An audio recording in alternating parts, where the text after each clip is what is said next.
बदलाव। सूरज के दादा एक दिन घर में उदास बैठे थे। दादाजी को उदास बैठे देखकर सूरज ने पूछ ही लिया कि क्या बात है दादाजी, आप इतने उदास क्यों हो। दादाजी ने कहा, बेटा कुछ नहीं, बस यूं ही अपनी जिंदगी के बारे में सोच रहा था।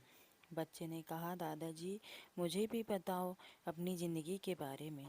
दादाजी थोड़ी देर सोचते रहे और फिर उन्होंने कहा कि जब मैं छोटा था तब मेरे ऊपर किसी भी प्रकार की जिम्मेदारियां नहीं थी और मेरी कल्पनाओं की भी कोई सीमा नहीं थी।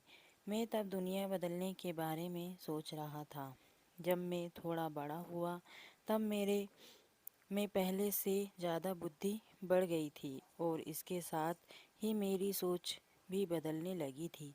मैं सोचने लगा कि दुनिया बदलना तो छोटा मुश्किल है, इसलिए मैंने मेरे लक्ष्य को थोड़ा छोटा कर दिया और मैंने ये सोचा कि मैं दुनिया नहीं बल्कि सिर्फ अपने देश को बदलूंगा। मैं थोड़ा और बड़ा हुआ और समय भी बीता तब मुझे अपने देश को बदलना भी मुश्किल लग रहा था। मैंने सोचा कि देश में बदलाव लाना कोई मामूली बात नहीं है और मैंने अपना लक्ष्य और भी छोटा कर दिया। मैंने अब तय किया कि मैं सिर्फ अपने परिवार और करीबी लोगों को बदलूंगा। पर समय बीतता चला गया भी अफसोस मैं वो भी नहीं कर पाया। अब तो मैं सिर्फ इस दुनिया में कुछ ही दिनों का मेहमान रहा हूँ।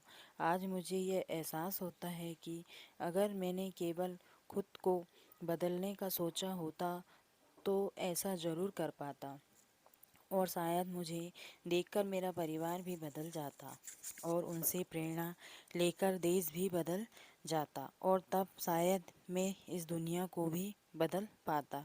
इतना बोलते बोलते दादाजी की आंखें नम हो जाती हैं और वो अंत में बच्चे से बोले कि तुम बेटा ऐसी गलती मत करना, तुम कुछ और बदलने से पहले स्वयं अपने आप को बदलना। अगर तुम अपने आप को बदलोगे तो दुनिया अपने आप बदल जाएगी। वैसे तो हम सभी में दुनिया बदलने की ताकत होती है, पर उसकी शुरुआत खुद से ही करनी होती है। अगर अपने दुनिया में बदलाव देखना है तो हमें सबसे पहले अपने आप को ही बदलना होगा। हमें अपने आप को और भी बेहतर बनाना होगा और अपने रवैयों को सकारात्मक बनाना। जो चीज़ हम दूसरों में बदलना चाहते हैं वो हमें पहले खुद अपने आप में बदलनी होगी, तब हम दूसरों को बदलने में कामयाब रहेंगे। तो दोस्तों, ये कहानी आपको कैसी लगी प्लीज़ लाइक एंड कमेंट्स करके ज़रूर बताइएगा।